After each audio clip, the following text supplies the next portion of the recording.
जगत में प्रत्येक व्यक्ति को किसी ना किसी प्रकार की निर्बलता अवश्य होती है। जैसे कोई बहुत तेजी से दौड़ नहीं पाता तो कोई अधिक भार नहीं उठा पाता, कोई असाध्य रोग से पीड़ित रहता है तो कोई पढ़े हुए पाठों को स्मरण में नहीं रख पाता। ऐसे अनेकों उदाहरण और भी हैं।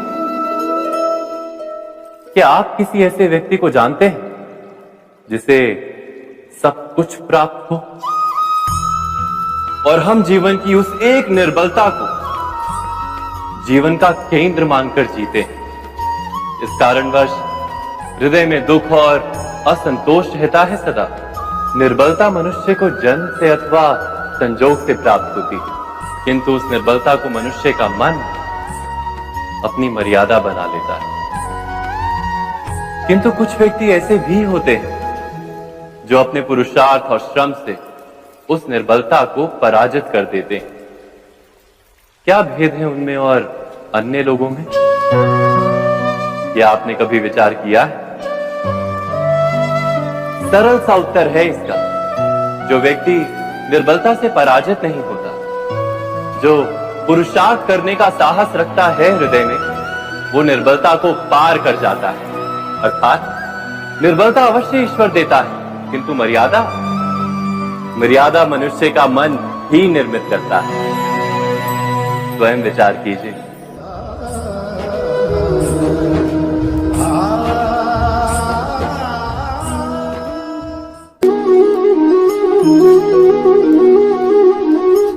भविष्य का दूसरा नाम है संघर्ष। हृदय में आज इच्छा होती है और यदि पूर्ण नहीं हो पाती तो हृदय भविष्य की योजना बनाता है। भविष्य में इच्छा पूर्ण होगी ऐसी कल्पना करता रहता है, किंतु जीवन ना तो भविष्य में है ना अतीत में। जीवन तो इस क्षण का नाम, अर्थात इस क्षण का अनुभव ही जीवन का अनुभव। पर हम ये जानते हुए भी इतना सा सत्य समझ नहीं पाते। या तो हम बीते हुए समय के स्मरणों को घेर कर बैठे रहते, या फिर आने वाले समय के लिए हम योजनाएं बनाते रहते हैं और जीवन जीवन बीत जाता है। एक सत्य यदि हम हृदय में उतार लें कि ना हम भविष्य देख सकते हैं, ना ही भविष्य निर्मित कर सकते हैं, हम तो केवल धैर्य और साहस के साथ भविष्य को आलिंगन दे सकते हैं, स्वागत कर सकते हैं भविष्य का। तो क्या जीवन का हर पल जीवन से नहीं भर जाएगा? स्वयं विचार कीजिए।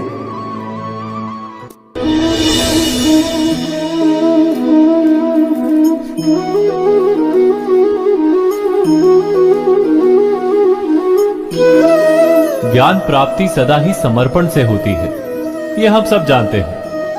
किंतु समर्पण का वास्तविक महत्व क्या है? क्या हमने कभी विचार किया? मनुष्य का मन सदा ही ज्ञान प्राप्ति में विभिन्न बाधाओं को उत्पन्न करता है। कभी किसी अन्य विद्यार्थी से ईर्ष्या हो जाती है, कभी पढ़ाए हुए पाठों पर संदेह जमता है और कभी गुरु द्वारा दिया गया दंड मन को अहंकार से भर देता है। नहीं, क्या ऐसा नहीं होता? न जाने कैसे कैसे विचार मन को भटकाते हैं और मन की इसी अयोग्य स्थिति के कारण हम ज्ञान प्राप्त नहीं कर पाते। मन की योग्य स्थिति केवल समर्पण से निर्मित होती है। समर्पण मनुष्य के अहंकार का नाश करता है, ईर्ष्या, महत्वाकांक्षा आदि भावनाओं को दूर कर हृदय को शांत करता है और मन को एकाग्र करता है। वास्तव में ईश्वर की सृष्टि में ना ज्ञान की मर्यादा है ना ज्ञानियों की। गुरु दत्तात्रेय ने तो गाय और श्वान से भी ज्ञान प्राप्त कर लिया था।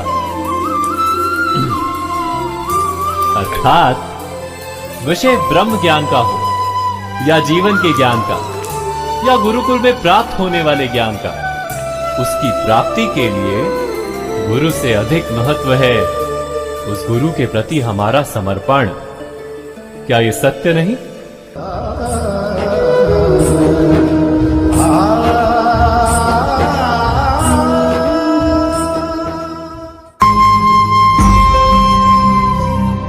प्रत्येक मनुष्य के जीवन में ऐसा क्षण अवश्य आता है जब सारे स्वप्न, सारी आशाएं, सारे दृश्य ध्वस्त हो जाते हैं। जीवन के सारे आयोजन ही बिखर जाते हैं। एक और धर्म होता है और दूसरी ओर सुख। इसी को धर्म संकट कहते हैं। जब धर्म का वहन ही संकट हो और धर्म का त्याग ही दुख हो।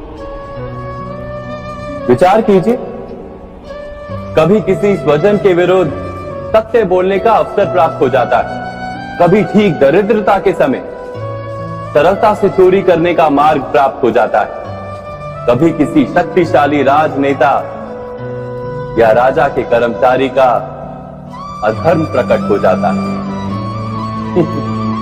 सबके जीवन में ऐसी घटना बनती ही रहती है।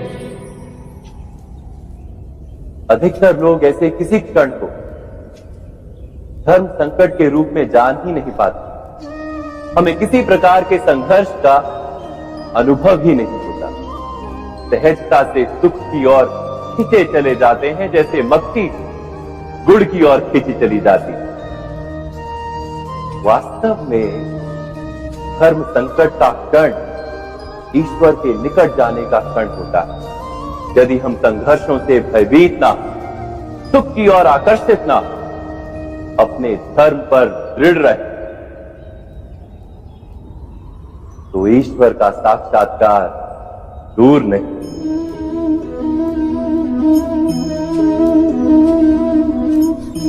पवन से युद्ध करने वाला पत्ता यदि पेड़ से गिरता है तो भी आकाश की ओर उठता है।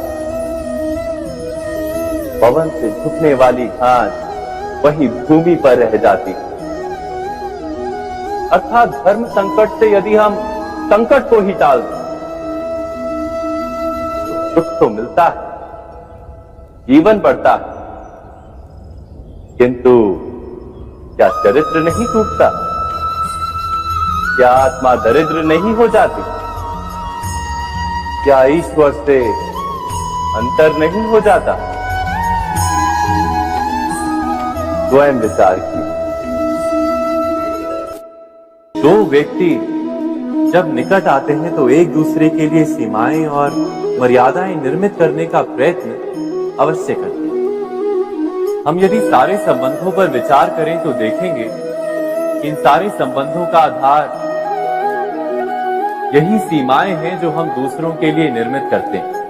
और यदि अनजाने में भी कोई अन्य व्यक्ति इन सीमाओं को तोड़ता है तो उसी क्षण हमारा हृदय क्रोध से भर जाता है। इन सीमाओं का वास्तविक रूप क्या है? क्या हमने कभी विचार किया?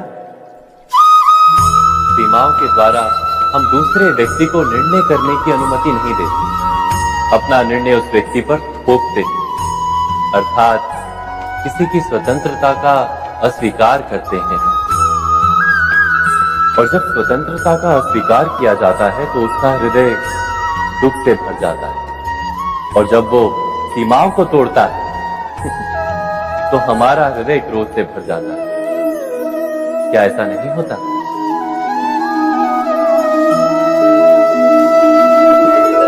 पर यदि एक दूसरे की स्वतंत्रता का सम्मान किया जाए तो किसी मर्यादाओं या सीमाओं की आवश्यकता ही नहीं होती।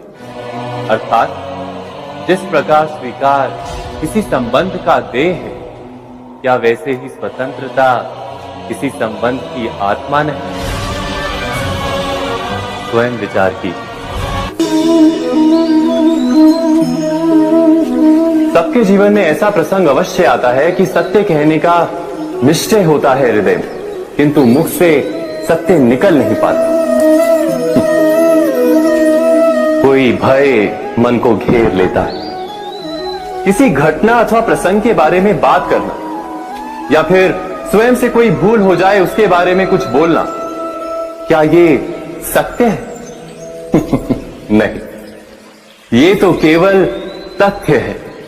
अर्थात जैसा हुआ था वैसा केवल बोल देना सामान्य सी बात है। किंतु कभी कभी उस तथ्य को बोलते हुए भी भय लगता है। कदाचित किसी दूसरे की भावनाओं का विचार आता है मन, दूसरे को दुख होगा ये भय भी शब्दों को रोकता है। तो ये सत्य क्या है? क्या हमने कभी विचार किया है? जब भय रहते हुए भी कोई तथ्य बोलता है तो वो सत्य कहलाता है।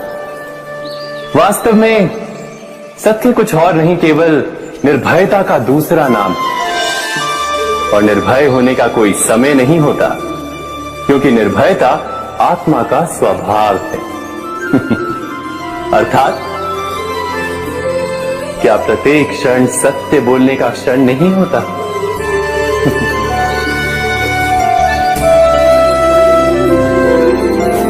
स्वयं विचार कीजिए।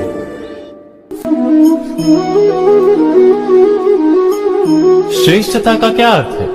श्रेष्ठता का अर्थ है दूसरों से अधिक ज्ञान प्राप्त करना। अर्थात मूल्य इस बात का नहीं कि स्वयं कितना ज्ञान प्राप्त किया, मूल्य इस बात का है कि प्राप्त किया हुआ ज्ञान अन्य लोगों से कितना अधिक है। अर्थात श्रेष्ठता की इच्छा ज्ञान प्राप्ति को भी एक स्पर्धा बना देती है। और स्पर्धा में विजय अंतिम कब होती है?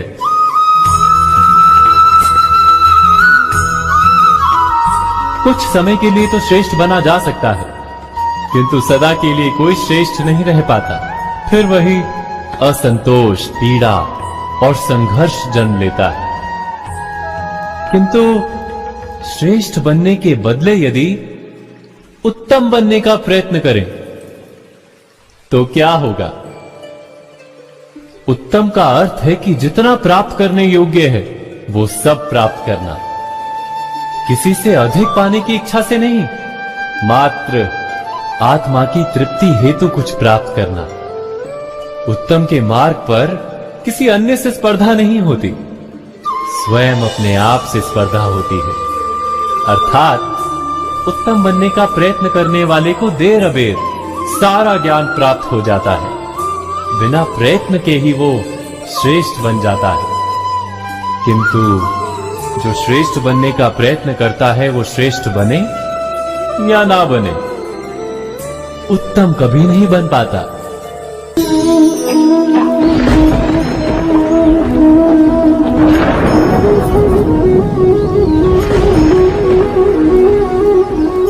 सपनों और पूर्वाभासों के आधार पर हम भविष्य के सुख दुख की कल्पना करते हैं। भविष्य के दुख का कारण दूर करने के लिए हम आज योजना बनाते हैं।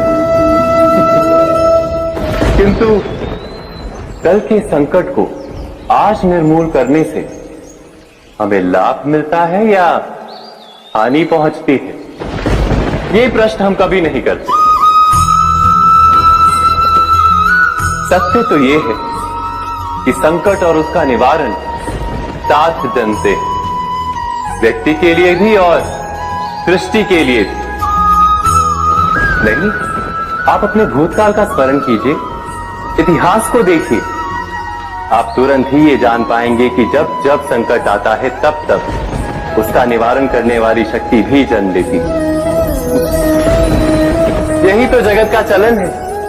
वस्तुतः संकट ही शक्ति के जन्म का कारण है। प्रत्येक व्यक्ति जब संकट से निकलता है तो एक पद आगे बढ़ा होता है, अधिक चमकता है, आत्मविश्वास से अधिक भरा होता है, न केवल अपने लिए अपितु विश्व के लिए भी।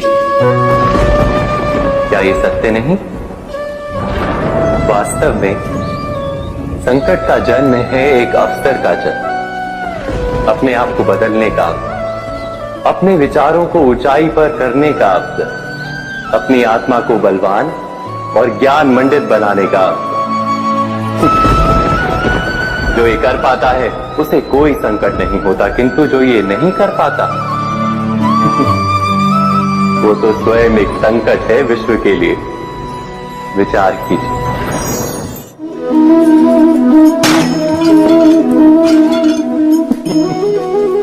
स्वयं विचार कीजिए।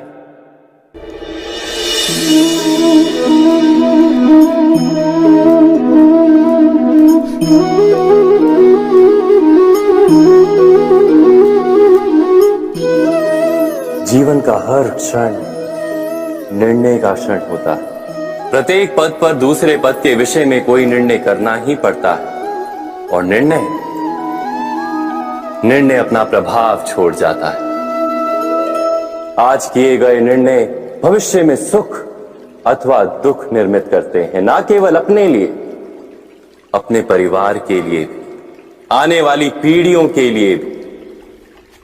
जब कोई दुविधा सामने आती है तो मन व्याकुल हो जाता है, अनिश्चय से भर जाता है। निर्णय का वो क्षण युद्ध बन जाता है और मन बन जाता है युद्ध भूमि। अधिकतर निर्णय हम दुविधा का उपाय करने के लिए नहीं, केवल मन को शांत करने के लिए लेते हैं। पर क्या कोई दौड़ते हुए भोजन कर सकता है? नहीं। तो क्या युद्ध से जूझता हुआ मन कोई योग्य निर्णय ले पाएगा? वास्तव में शांत मन से जब कोई निर्णय करता है तो अपने लिए सुखद भविष्य बनाता है, किंतु अपने मन को शांत करने के लिए जब कोई निर्णय करता है तो वो व्यक्ति भविष्य में अपने लिए कांटों भरा वृक्ष लगाता है। स्वयं विचार कीजिएगा।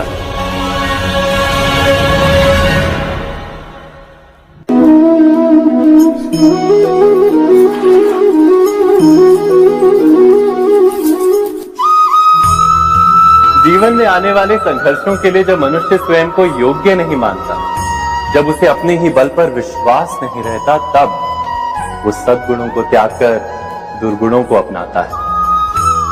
वस्तुतः मनुष्य के जीवन में दुर्जनता जन्म ही तब लेती है जब उसके अंतर में आत्मविश्वास नहीं होता। आत्मविश्वास ही अच्छाई को धारण करता है। ये आत्मविश्वास है क्या?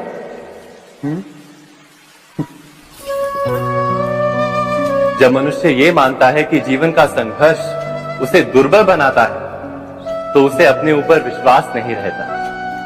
वो संघर्ष के पार जाने के बदले संघर्ष से छूटने के उपाय ढूंढने लगता है। किंतु जब वो ये समझता है कि ये संघर्ष उसे अधिक शक्तिशाली बनाते, ठीक जैसे व्यायाम करने से देह की शक्ति बढ़ती है, तो प्रत्येक संघर्ष के साथ उसका उत्साह बढ़ता है।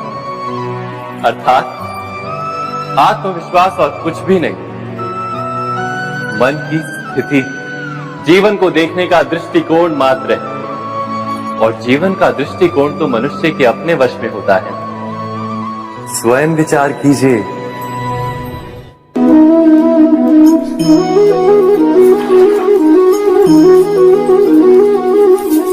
पिता सदा ही अपने संतान के सुख की कामना करते, उनके भविष्य की चिंता करते रहते।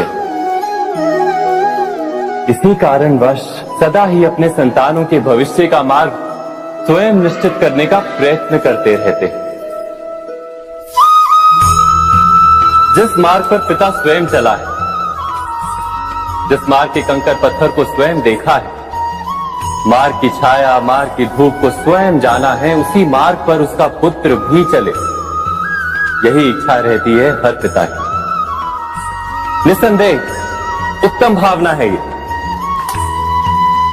किंतु 3 प्रश्नों के ऊपर विचार करना हम भूल ही जाते। कौन से प्रश्न? प्रथम प्रश्न, क्या समय के साथ प्रत्येक मार्ग बदल नहीं जाते? क्या समय सदा ही नई चुनौतियों को लेकर नहीं आता? तो फिर बीते हुए समय के अनुभव नई पीढ़ी को किस प्रकार लाभ दे सकते हैं? दूसरा प्रश्न, क्या प्रत्येक संतान अपने माता पिता की छवि होता है? हाँ, संतानों को संस्कार तो अवश्य माता पिता देते हैं, किंतु भीतर की क्षमता तो ईश्वर देते हैं। तो जिस मार्ग पर पिता को सफलता मिली है, विश्वास है कि उसी मार्ग पर उसकी संतानों को भी सफलता और सुख प्राप्त होगा। तीसरा प्रश्न, क्या जीवन के संघर्ष और चुनौतियां लाभकारी नहीं होती? क्या प्रत्येक नया प्रश्न एक नए उत्तर का द्वार नहीं खोलता?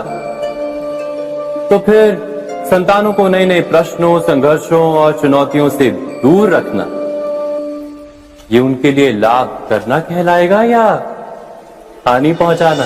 अर्थात जिस प्रकार संतान के भविष्य का निर्माण करने के बदले उसके चरित्र का निर्माण करना श्रेष्ठ है, वैसे संतानों के जीवन का मार्ग निश्चित करने के बदले उन्हें नए संघर्षों के साथ जूझने के लिए मनोबल व ज्ञान देना अधिक लाभदायक नहीं होगा? स्वयं विचार कीजिए। मनुष्य की सबसे बड़ी दुर्बलता क्या होती है? सोचिए। धन, प्रेम, अहंकार। मनुष्य की सबसे बड़ी दुर्बलता होती है उसके रहस्य। चाहे आप कितने भी शक्तिशाली क्यों ना हो, कितने भी प्रबल क्यों ना हो, परंतु उसके रहस्य उसके नाश की चाबी होती है। इसलिए यदि प्रबल रहना है, शक्तिशाली रहना है, समर्थ रहना है, तो अपने रहस्य को किसी को भी ना बताएं, ना मित्र को और ना ही शत्रु को, क्योंकि समय पड़ने पर कब कौन शत्रु हो जाए ऐसा कहना संभव नहीं। विभीषण को रावण के अमृत कुंड का ज्ञात था, इसीलिए प्रभु श्री राम रावण का वध करने में सफल हो सके। इसलिए उचित यही है कि आप अपने रहस्य को स्वयं तक ही सीमित रखें। मनुष्य जीवन की परीक्षा में सफल होने के लिए क्या नहीं करता? वो परिश्रम करता है, दौड़ भाग करता है, और ये सब करने के पश्चात भी जब उसका काम नहीं बनता तो वो नकल करता है ना? तनिक लौटिए अपने बचपन में, स्मरण कीजिए अपने बचपन की स्मृतियों का। क्या स्मरण हुआ? विद्यालय में जब आप परीक्षा देने जाते थे तो क्या होता था? आप ना सही, परंतु कोई ना कोई सफलता पाने के लिए नकल करता ही था और उत्तीर्ण भी हो जाता था, है ना? परंतु जीवन की परीक्षा ऐसी नहीं होती। नकल करने वाला सफल नहीं होता। कारण विद्यालय में सबके प्रश्न पत्र एक होते थे, परंतु जीवन के प्रश्न पत्र और उनकी कठिनाई सबके लिए भिन्न होती, तो निश्चित रूप से उनके उत्तर भी भिन्न होंगे ना। इसलिए यदि आपको जीवन में सफलता पानी है तो नकल ना कीजिए, स्वयं के प्रश्नों का उत्तर स्वयं ढूंढिए और सफलता आपकी ही होगी। मनुष्य का जीवन हार और जीत, विजय और पराजय, सफलता और असफलता के मध्य झूलता रहता है। आपके साथ भी ऐसा होता होगा, है ना? जब आप सफल होते हैं, किसी चुनौती पर विजय पाते हैं, तो मन प्रसन्नता से आनंद के उपवन में झूमने लगता है, और जब आप असफल होते हैं तब मन दुख और पीड़ा के सागर में डूबने लगता है। परंतु वास्तव में सफलता और असफलता है क्या? तनिक ध्यान से सोचिए। ये केवल हमारी मनोस्थिति मात्र है। हमारी पराजय तब नहीं होती जब हमारा शत्रु विजय प्राप्त कर ले। हमारी पराजय तब होती है जब हम पराजय स्वीकार करें। हम असफल तब नहीं होते जब हम लक्ष्य ना पा सके। हम असफल तब होते हैं जब हम प्रयास करना बंद कर दें। इसलिए प्रयास करते रहें और हार ना माने, क्योंकि जिस दिन आप हार स्वीकारना बंद कर देंगे, जीत आपके चरणों में होगी। अब सबने बरगद के वृक्ष को तो देखा ही होगा। क्या आपको ज्ञात है बरगद के वृक्ष के बीज का आकार राई से भी छोटा होता है, परंतु बरगद का वृक्ष संसार के महाकाय वृक्षों में जाना जाता है। जब उसका जन्म होता है तब उसमें वो जटाएं, वो शाखाएं नहीं होती, परंतु जैसे जैसे उसका विस्तार होता है, जैसे जैसे वो अधिक शाखाओं का भार उठाता है, अधिक पत्तियों का सृजन करता है, वैसे वैसे उसकी शाखाएं जटाएं बनकर जड़ तक पहुंचती है और इस वृक्ष को सहारा देती है। ये जीवन का बहुत महत्वपूर्ण पथ है। बिना लोभ लालच शुभ कार्य करें, अन्य लोगों की सहायता करें। धीरे धीरे आपने जिनकी सहायता की वो आपके सहायक बनते जाएं, आपकी जड़ों को और बलशाली बनाएंगे, आयु मान और आकार बढ़ाएंगे। सहजीवन, सहायता और निष्काम कर्म आपको मृत्यु के पश्चात भी मरने नहीं देगा, आपको अमर रखेगा। हमारा शरीर प्रकृति का एक महान आविष्कार है। इससे जटिल संरचना संसार में और कोई नहीं। हमारा शरीर जितना जटिल है, यदि इसे ठीक से जाना जाए तो इससे अधिक सरल ज्ञान देने वाला और कोई नहीं। हमारे शरीर में 5 इंद्रियां होती हैं जो हमें भाव, गुण और वस्तुओं का बोध कराती हैं। हमारे पास आंखें हैं, नाक है, स्पर्श के लिए त्वचा है, कान है और जीभा है। सबका भिन्न भिन्न कार्य है। आंखों से देखना, कानों से सुनना, नथनों से श्वास लेना, त्वचा से स्पर्श करना और जीभा से स्वाद लेना। परंतु क्या आपने कभी सोचा कि प्रकृति ने हमें 2 आंखें दी, 2 नथने दी, 2 कान दी, स्पर्श के लिए ये पूरा शरीर दिया, परंतु जीभा केवल 1 दी? ऐसा क्यों? क्योंकि प्रकृति चाहती है कि हम देखें अधिक, सुने अधिक और ज्ञान अधिक अर्जित करें, बोले कम। क्योंकि अधिक वाचाल नाश को निमंत्रण देता है। स्मरण रखिएगा।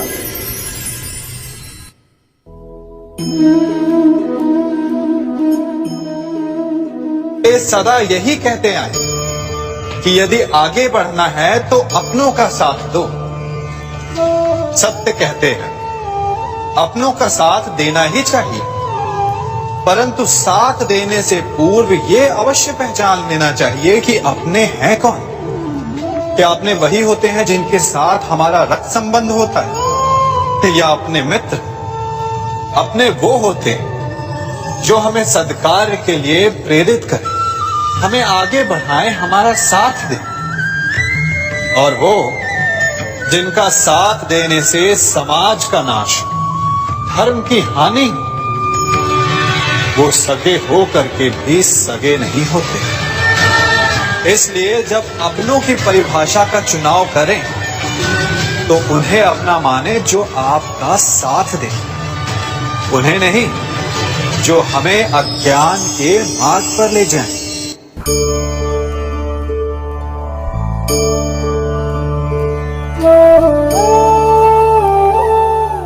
आप जिनसे प्रेम करते हैं, सदा उनके समीप रहना चाहते हैं, नहीं चाहते कि कभी अपनों से दूर होना पड़े, बिछड़ना पड़े। परंतु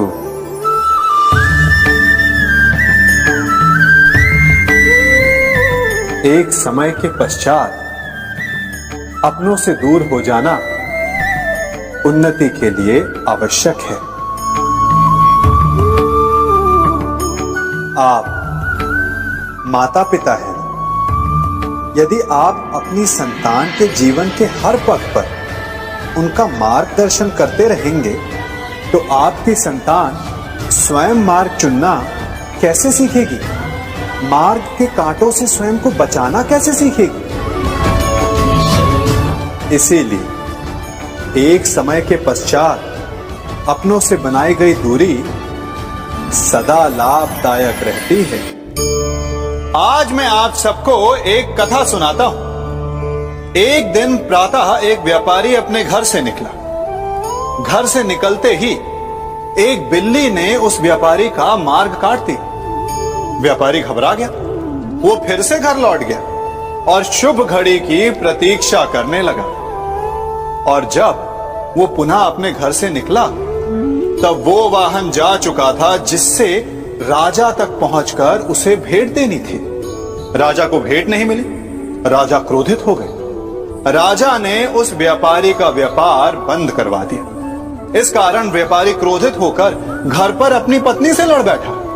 पत्नी अपने बच्चों समेत मैके वापस चली गई और उस व्यापारी के जीवन में यदि कुछ रह गया था तो केवल अंधकार। और इन सब का कारण वो उस बिल्ली को मानता रहा जिसने उसका मार्ग काटा था।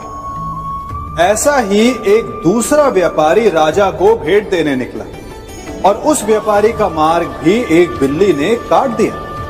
वो व्यापारी तनिक घबराया, परंतु उसने आगे बढ़ना अधिक उचित समझा। राजा तक वो समय पर पहुंचा। उसने राजा को भेंट दी। राजा प्रसन्न हुए और राजा ने व्यापारी को अपना व्यापार बढ़ाने की अनुमति दी, स्वर्ण आभूषण दी। जब व्यापारी घर पर पहुंचा तो पत्नी को आभूषण और अपने बच्चों को देने के लिए वस्त्र थे उसके पास। हर ओर प्रसन्नता थी। समझ रहे हैं ना? दोनों के साथ एक ही प्रकार की घटना हुई, परंतु दोनों की प्रतिक्रिया भिन्न थी। ऐसा ही हमारा जीवन भी है। हमारे जीवन में प्रारब्ध का अपना स्थान है, परंतु उससे कई अधिक महत्वपूर्ण हमारी प्रतिक्रिया, हमारे सोच का प्रभाव है, क्योंकि यही हमारे जीवन को आकार देते हैं। इसलिए अपनी सोच को सकारात्मक रखिए। आपका जीवन सदैव आनंदमय।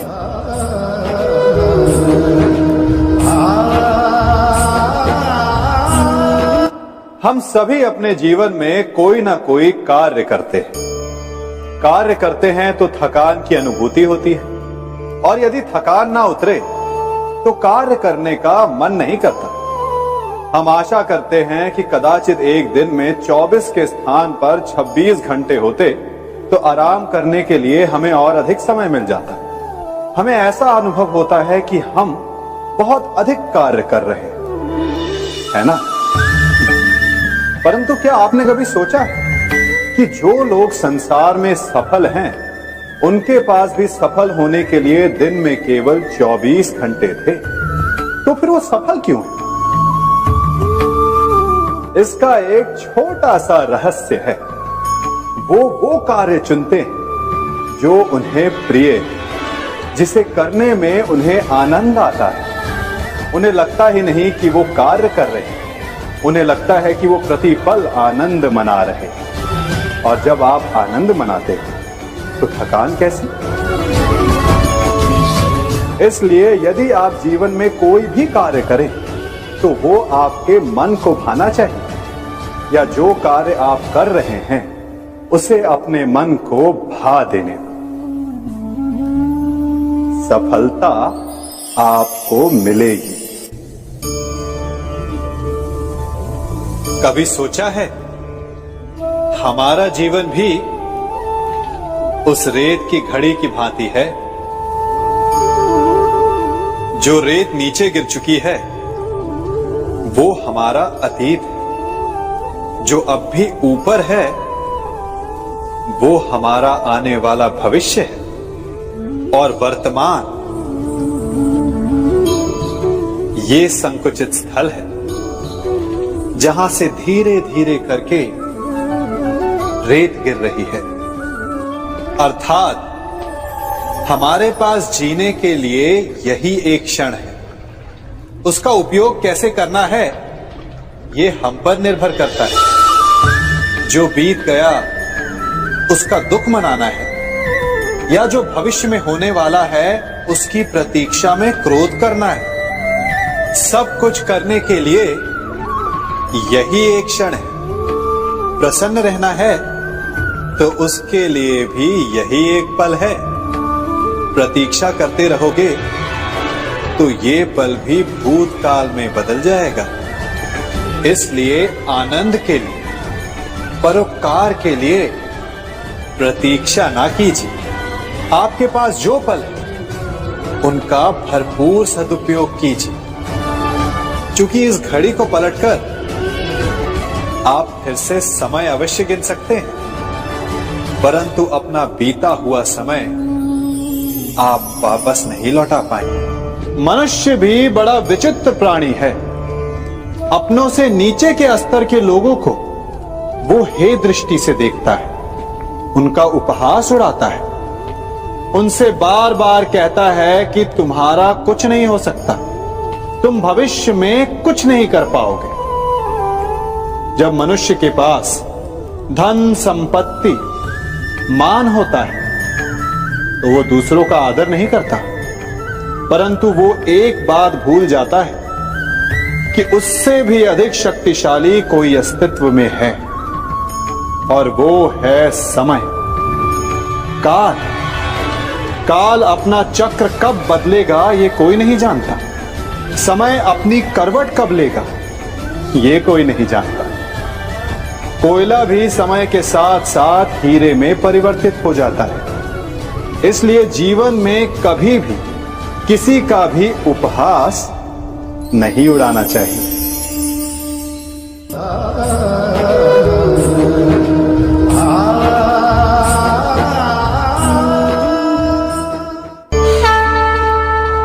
गर्व,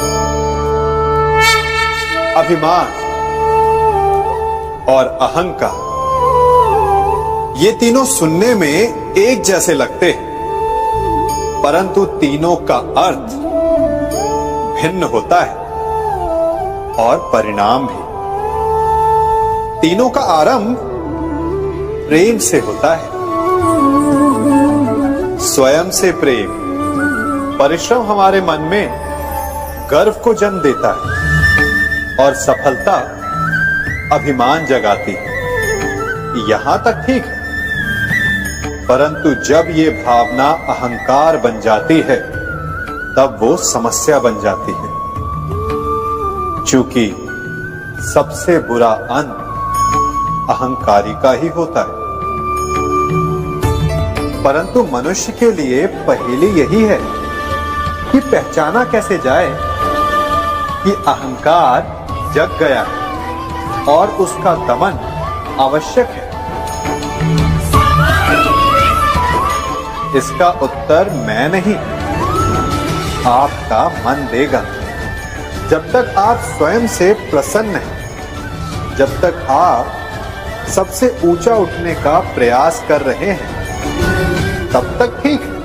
परंतु जब आपके मन में दूसरों को नीचा समझने का भाव आ जाए तो सावधान हो जाइए, क्योंकि यही अहंकार है जो वास्तव में आपको हीन कर रहा है।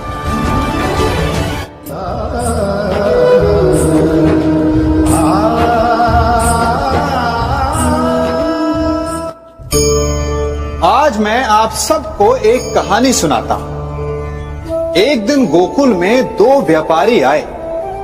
एक व्यापारी शहद का था, बड़ा मीठा शहद था उसका, परंतु वो गोकुल में टिक नहीं पाया। उसके व्यापार ने घाटा खाया और शीघ्र ही वो गोकुल छोड़कर चला गया। और दूसरा व्यापारी मिर्च का था। पहले दिन वो एक पोटली लाया और दूसरे ही दिन वो पूरी बैलगाड़ी भर कर लाया, और धीरे धीरे पूरी मथुरा में उसकी धाक जम गई। मुझे बड़ा आश्चर्य हुआ, तो मैंने बाबा से पूछा कि ऐसा क्यों कि एक मीठे शहद का व्यापारी कंगाल हो गया और एक मिर्च का व्यापारी धीरे धीरे नगर सेठ बन गया। बाबा मुस्कुराए और उन्होंने कहा कि मीठी बोली बोलने वाले की तीखी मिर्च भी बिक जाती है, और जो कड़वी बोली बोलता है उसका मीठा शहद भी नहीं बिकता। वाह, कितने उत्तम विचार हैं उनके, और उचित ही है। मनुष्य अपने जीवन में सदैव अपने वचनों से उठता है और अपने वचनों से ही गिरता है। इसलिए अपने जीवन में सदैव मीठी बोली बोलने का प्रयास कीजिए, आपका जीवन सरल हो जाएगा। मनुष्य की सबसे बड़ी दुर्बलता क्या होती है? सोचिए। धन, प्रेम, अहंकार। मनुष्य की सबसे बड़ी दुर्बलता होती है उसके रहस्य। चाहे आप कितने भी शक्तिशाली क्यों ना हो, कितने भी प्रबल क्यों ना हो, परंतु उसके रहस्य उसके नाश की चाबी होती है। इसलिए यदि प्रबल रहना है, शक्तिशाली रहना है, समर्थ रहना है, तो अपने रहस्य को किसी को भी ना बताए, ना मित्र को और ना ही शत्रु को, क्योंकि समय पड़ने पर कब कौन शत्रु हो जाए ऐसा कहना संभव नहीं।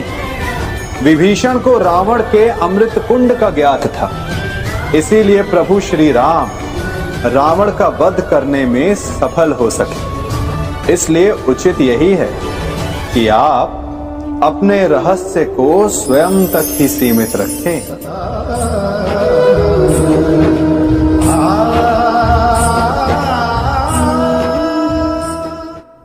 युवा अवस्था भी हमारे जीवन का कितना सुंदर काल होता है ना। बाहु में बल, मन में कुछ बड़ा कर जाने की चाह, आंखों में भविष्य के सुंदर और कोमल सपने।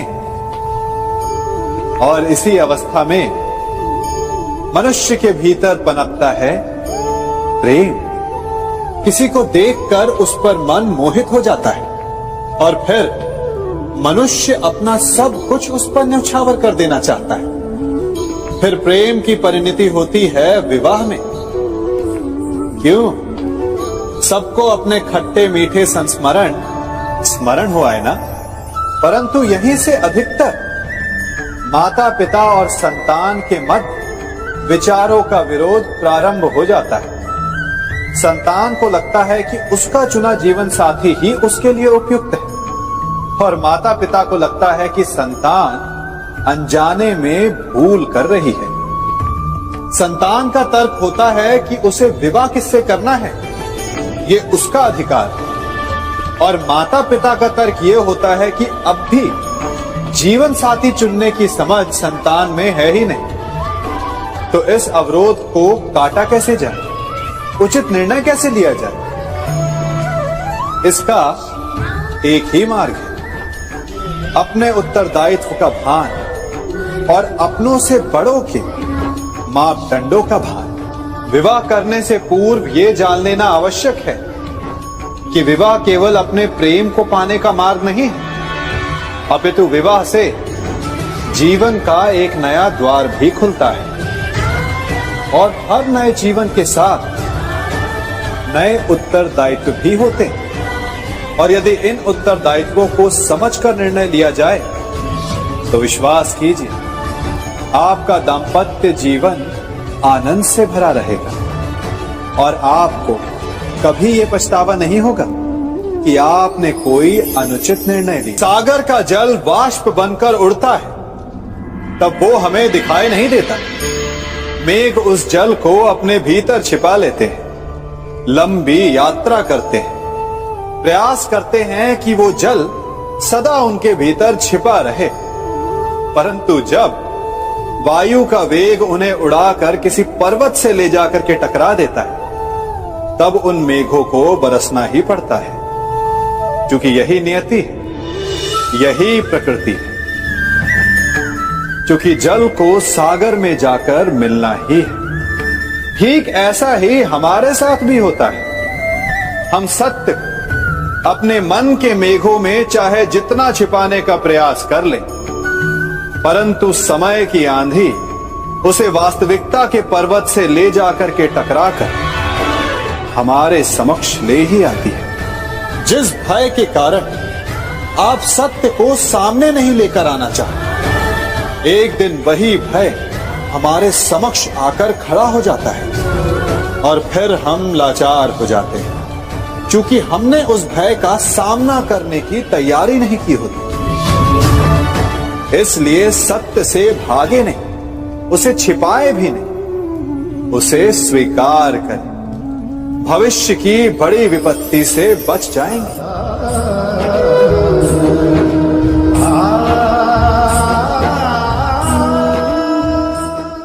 कभी कभी आप सबके जीवन में एक ऐसी विचित्र समस्या अवश्य आती है कि शक्तिशाली के समक्ष मौन हो जाओ। कि उस शक्तिशाली से विवाद करने से बचने के लिए आप मौन रह जाते। मानता हूं ऐसा करने से आप एक विवाद से बच जाते, एक संघर्ष से बच जाते, परंतु ऐसा बचाव एक बड़े संघर्ष को जन्म दे देता है। कैसे?